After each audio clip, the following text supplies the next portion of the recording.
अस्सलाम वालेकुम students, welcome to Ikraj maths corner. आज हम लोग क्लास 9 ट्वेल्थ चैप्टर 12.5 थ्योरम को डिस्कस करेंगे।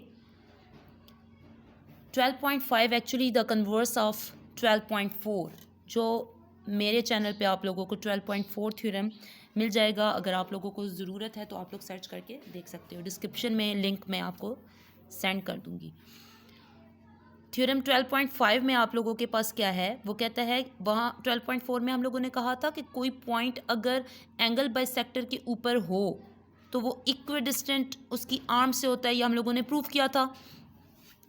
यहाँ पर वो कहता है कि अगर कोई पॉइंट एंगल के अंदर लाई कर रहा हो इस तरीके से कि उसकी आर्म तक का जो डिस्टेंस है वो सेम है, तो कहता है प्रूव करो कि वो जो पॉइंट है वो कहीं और लाई नहीं करता बल्कि उसकी बाइसेक्टर के ऊपर लाई करता है। ठीक हो गया। कहता है कि कोई पॉइंट उस कोई एंगल है और उसके इनसाइड कोई पॉइंट लाई कर रहा है। तो हम लोग कहते हैं, सपोज कर लेते हैं कि एंगल एक्स वाई जेड है और उसके अंदर कोई पॉइंट के लाई कर रहा है। ठीक है, तो any point inside an angle, इधर से ही हम लोग इसका गिवन भी बना लेते हैं। तो हम लोग कह देते हैं कि let K be any point inside an angle, any point inside an angle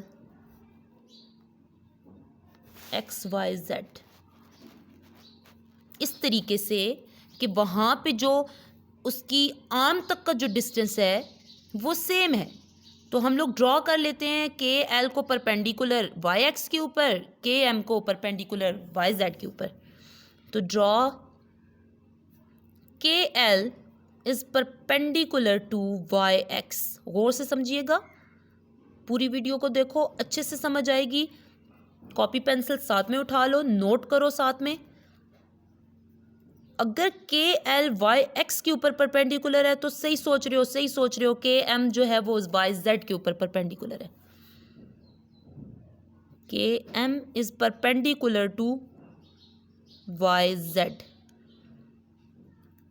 मुझे कमेंट में ज़रा ये बताइएगा कि क्या वाई एक्स को मैं एक्स वाई लिख सकती हूँ या नहीं, ये आपके लिए। Draw K L is perpendicular to Y X and K M is perpendicular to Y Z. अगर हम लोगों ने ये परपेंडिकुलर ड्रॉ कर लिया तो ऑफकोर्स ये दोनों एंगल्स कौन से होंगे, 90 डिग्री के एंगल्स होंगे। अगर ये 90 डिग्री के एंगल्स है तो इसका मतलब है कि हम लोग जब प्रूफ करेंगे तो ये वाला पोर्शन हम लोग ले सकते हैं। आल्सो वो क्या कहता है, एक और चीज़ वो कहता है कि तुम लोगों के पास कोई पॉइंट अगर वो इनसाइड लाई कर रहा है इस तरीके से कि उसकी आर्म तक का जो डिस्टेंस है वो सेम है, ये हमें पहले से गिवन है। तो के एल इज़ कॉन्ग्रुएंट टू के एम, ये हमें पहले से गिवन है। हम लोगों ने प्रूफ क्या करना है कि ये जो के है इस एंगल की बाइसेक्टर के ऊपर लाई करता है। तो हम लोगों ने प्रूफ क्या करना है, K lies on the bisector of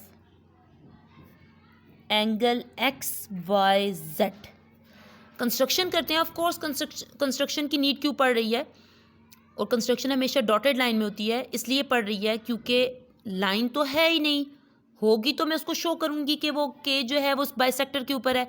तो ज्वाइन वाई टू के, आप लोगों ने कंस्ट्रक्शन कर ली, ज्वाइन वाई टू के।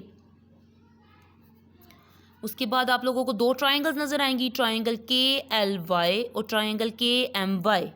Triangle K L Y is 1:1 correspondence to triangle K M Y. इन दोनों के दरमियान में 1:1 करस्पॉन्डेंस है। तो गौर से देखो तो वाई के इस ट्राइंगल में भी है और इस ट्राइंगल में भी है। तो हम लोग लिख सकते हैं Y K is congruent to Y K. Reason क्या आ जाएगी आप लोगों के पास, कॉमन।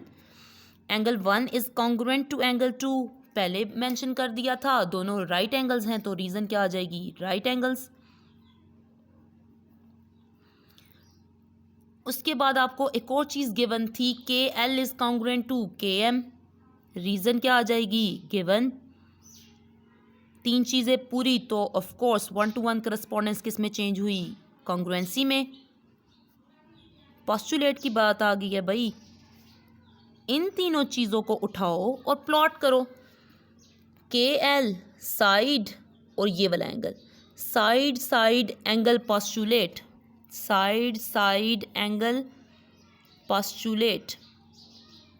जब पोस्टुलेट के तहत दोनों ट्रायंगल्स कॉन्ग्रुएंट हो जाती हैं तो ऑफ कोर्स उसकी बाकी सारी साइड्स, सारे एंगल्स कॉन्ग्रुएंट होंगे। तो हम लोग एंगल 3 और एंगल 4 की बात करेंगे। रीज़न क्या है, एंगल की क्यों बात कर रहे हैं? एंगल की बात इसलिए कर रहे हैं कि आप लोगों के पास वाई के जो है वो बाइसेक्टर की लाइन हो गई। अगर एंगल 3 और एंगल 4 को कॉन्ग्रुएंसी शो कर देते तो एंगल ये ऑफ कोर्स एंगल बाइसेक्टर बन जाता। तो automatically angle 3 is congruent to angle 4। Corresponding angles of congruent triangle of congruent triangles, अगर आपके पास एंगल 3 और एंगल 4 कॉन्ग्रुएंट हो गए तो ये लाइन आप लोगों के पास क्या बन गई? Therefore, YK is the bisector of angle XYZ।